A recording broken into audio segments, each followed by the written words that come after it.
प्रतिपक्ष राजेंद्र राठौड़ क्या कुछ कह रहे हैं, सुनिए सर। हर सप्ताह एक निर्भया कांड आकार ले रहा है। इसी बीच के अंदर सैनिक राज्य मंत्री उठे और उन्होंने कहा मुझे कुछ कहना है, और उन्होंने कहा कि राजस्थान के अंदर हमें शर्म आती है। राजस्थान में महिला दुष्कर्म बहुत ज़्यादा है, घटनाएं रोज़ हो रही है, और ये मैं कह रहा हूँ। मैंने खड़े होकर कहा कि सदन में सरकार कलेक्टिव रिस्पॉन्सिबिलिटी आर्टिकल 164(2) के तहत एक मंत्री बोलता है, ये माना जाता है कि पूरी सरकार बोले। और आपने भी देखा होगा कई बार जो विभाग के मंत्री नहीं रहते तो कोई भी मंत्री उठकर बात करता है, और जब हम कहते हैं कि आप क्यों बात कर रहे हैं तो कहते हैं कलेक्टिव रिस्पॉन्सिबिलिटी है। ये बात मैंने भी कही थी। इसका मतलब ये हुआ कि अगर कोई असलियत कहेगा, महिला दुष्कर्म के बारे में कहेगा, तो वो कांग्रेस के मुख्यमंत्री जी को अच्छा नहीं लगेगा। अगर कोई सच्चाई कहेगा वो भी अच्छा नहीं लगेगा। ये पहला मौका है। विधानसभा में गुडा जी ने कहा और उनको बर्खास्त किया। यही मुख्यमंत्री जी गुडा जी के पुत्र के जन्मदिवस पर गए थे इनके गांव में, और ये कह के गए थे कि अगर आप नहीं होते गुडा जी तो मेरी सरकार नहीं होती। आज उन्होंने यकाएक बर्खास्त किया। मैं समझता हूं कि एक कलई खुल गई है कि कांग्रेस अब आंतरिक लोकतंत्र में भी विश्वास नहीं करती, और कांग्रेस में अब महिला दुष्कर्म और महिला बलात्कार पर बात करना अब टेढ़ी खीर होगी।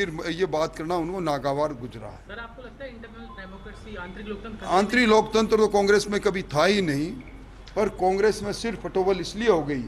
गुडा जी जब गहलोत साहब के साथ थे तब तो बहुत अच्छे थे, और गहलोत साहब उनके पुत्र के जन्मदिवस तक चले गए।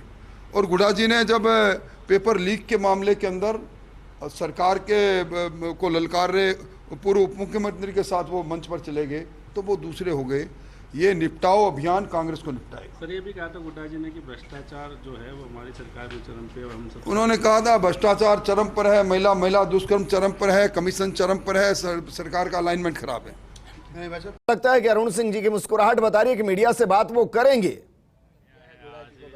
देखिए, यह पहले से भी मंत्री कहते रहे हैं कि इतने कम विधायक आएंगे कि गहलोत जी एक फॉर्चूनर में भी नहीं जा पाएंगे। पहले भी कई बार और आरोप लगा, लेकिन उस समय बर्खास्त नहीं किया।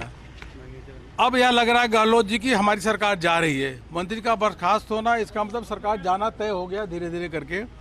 अभी देखिए, दिव्या मदेरणा पे भी एक कार्रवाई करने वाले हैं धीरे, और भरत सिंह पे भी कार्रवाई करेंगे, कई विधायकों पे कार्रवाई करेंगे, क्योंकि गहलोत जी को ये पता हो गया कि हमारी सरकार जा रही है। जब मंत्री तभी बर्खास्त होते हैं जब सरकार धीरे धीरे जाना तय हो जाती है। सदन में आज कहा था कि महिला उत्पीड़न में जो है राजस्थान को अपने गिरेबान में झांकना चाहिए। वही कारण है, जो सच बोलता है, सच बोलने वाले पे कार्रवाई कर रहे हैं। इसका मतलब ये हो गया गहलोत सरकार जाने वाली है। राजस्थान की जनता यह बात कर रही है कि जिस प्रकार से महिला उत्पीड़न और दलितों पे अत्याचार हो रहा है वो चरम पे है। कानून व्यवस्था ध्वस्त हो गई, कानून का कोई राज नहीं है, चारों ओर भ्रष्टाचार है। अगर ये कह रहे तो सच बात कर रहे, सच बात सुनना चाहिए, सुन करके सुधार करना चाहिए था गहलोत जी को। लेकिन अब मंत्री को निकालना इतनी बड़ी सजा, सच की इतनी बड़ी सजा, तो पहले भी उन्होंने सच कहा था, उस समय सजा नहीं दिया। अब सरकार चूंकि जा रही है इसलिए फेस वॉश करने की कोशिश कर रहे हैं। इससे कुछ नहीं होता, समझ चुके हैं। आप पहुंचे सर, कोई महत्वपूर्ण मीटिंग किस तरह की कुछ आगे रणनीति रहेगी? नहीं, देखते हैं, तो बैठेंगे तो कुछ महत्वपूर्ण चर्चा तो होगी।